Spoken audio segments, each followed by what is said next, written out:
Magnification. Again, I'm not exactly sure what I'm going to find here, because this is probably a variation on what I have. This is a 2-box kit. I think it would go out together, because with these junior microscopes you often need additional light. If you're working in this room, for example, it wouldn't be great for looking at your samples, so we would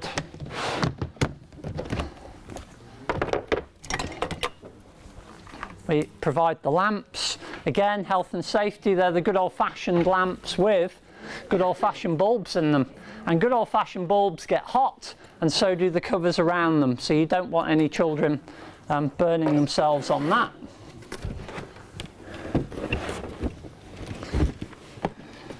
Good, you have.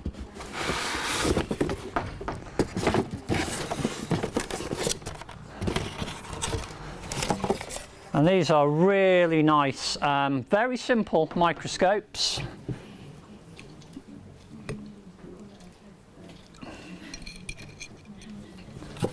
And they haven't lost the stage, so you've got black side and white side. And you've got, I think it's probably 10 times on the eyepiece, 2 times on the objective, so you've got the ability to magnify something 20 times. And this is a great thing to link to working in the outdoors and collecting mini beasts, collecting organisms from around the school grounds, collecting plant material. If you've just had a shower of rain, looking at rain droplets even. Anything you like can go under here. There isn't a right and a wrong for what to try. You can think about how's it going to look. Does it need the black background? Would it be is it a dark object and would therefore be better on a white background? Again, let the children try and realise that. While some of them are looking down the microscope, most of them will be seeing their own eyelashes. So I'm going to try and give you a way of, you think, okay, well, what do they look at? Well, this is really nice. Now, where are my glasses? Oh, my job. Yeah, oh, it's here. It's here. Okay, we've got soil samples, we've got butterfly wings. The one I really want to find, yes, it's still here. Hands up if you've ever looked at Velcro under a microscope. Okay, so there's about 60 people in the room. 57 of you have missed out on a very important life lesson. It is an amazing thing. Right, I'm going to go to the windowsill because I just want a bit more light on this. Okay, there we go. So, a few tips for you. These are so new, ladies and gents, that the covers still sit over the objective lenses. That won't last for a long time. Considering this kit is 10 years old, that is truly remarkable, Claire. The natural light does help a lot.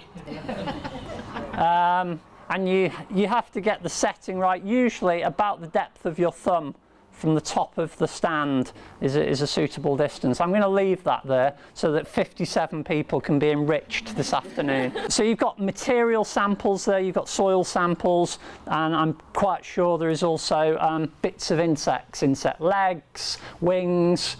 Again, real wow moments for young people. Wasn't sure if you had those, so I did bring my own little supply of those, but not needed. Okay, we've got about 8 microscopes. What are the rest of them doing? Also in here are some hand lenses and bug viewers. So if you've been outside, you've done a bit of a collection, or you can work with the provided material. You can be actually looking, they can be looking, and then they can compare and contrast what they can see with the microscope to what they see with the hand lens or the bug viewer. Again, some children may find that quite tricky. They may get frustrated. They may always be describing something that looks like their eyelash. So be aware of that. If they're talking about something black and curly and long, yes, it's their eyelash. It's not actually the sample they should be seeing. And the problem is, I've set that up. I can now see that with my eye. Everyone in this room will have slightly different eyes. Now, a quick adjustment of the focus using those knobs might be all it needs, but if your eyes are dramatically different from mine, and particularly half of you are at least half my age, so they will be different, then you're going to have to make bigger adjustments to be able to look at them. I think that's all we can say about microscopy. It does come with a set of posters which goes into the details of parts of a plant, plant structure and life cycles of a plant. So again, more curriculum links if you want to do those sorts of investigations, or if that's part of your curriculum, then maybe complement it by borrowing the microscopes box. And obviously, yeah, health and safety, bear in mind, this does get hot. But if you've got a bright classroom, then you won't need these. You could also link this very nicely to Explorify that Amy was talking about this morning, because Explorify uses those magnified images. So here's a way that they can create and experience their own magnified image. And then they can also work with online resources to complement that.